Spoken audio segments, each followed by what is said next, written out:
Un appareil auditif invisible, c'est un appareil qui va permettre d'arriver à l'appareillage auditif, apporter une correction quotidiennement, sans avoir à montrer à l'entourage que l'on est déjà porteur d'une perte auditive. Ça permet de diminuer, d'éliminer un petit peu la stigmatisation, ça permet de lever des freins psychologiques à l'acquisition d'un appareillage.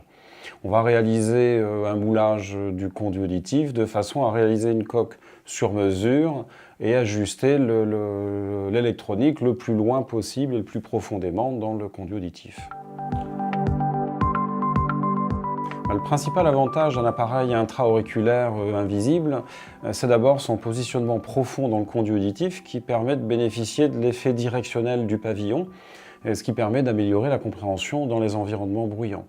Ça va être aussi plus pratique au téléphone, on n'a rien qui dépasse de l'oreille, on ne risque pas de l'accrocher. Au niveau de la tenue dans le conduit auditif, la tenue est bien meilleure qu'avec les systèmes externes. Tout simplement, pour la mise en place, on prend l'appareil par le petit fil d'extraction, on l'amène au niveau du conduit auditif, on pousse à l'intérieur, il est fait pour aller à une place et une seule. Une fois en place, ça tient.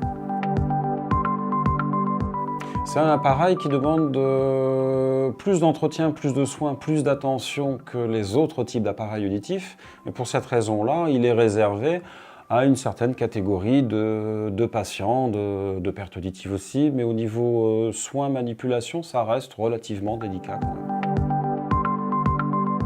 Les appareils auditifs invisibles ne sont pas plus onéreux que les autres types de correction auditive.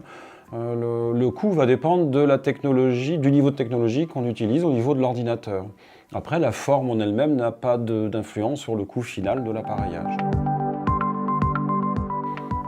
Pas forcément, on conseille ce type d'appareil, pas forcément en fonction de critères liés à l'âge. On va conseiller ce type d'appareil d'abord en fonction de critères acoustiques. Il faut que la perte auditive soit appropriée pour ce type d'appareil. Il faut que la forme, l'anatomie du conduit auditif permette aussi d'utiliser ce type d'appareil.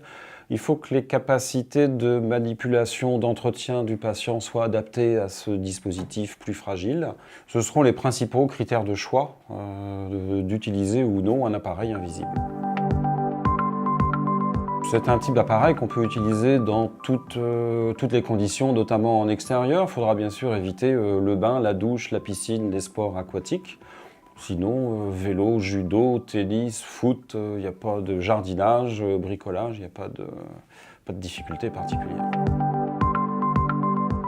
Dans nos centres espace audition, on est très attaché au fait que le patient ait un appareil qui lui convienne, qui corresponde à ses besoins, à ses envies. Chez nous, l'appareillage auditif de forme invisible représente à peu près 30% de nos adaptations, 3 fois plus que le marché national. Mais c'est notre spécialité.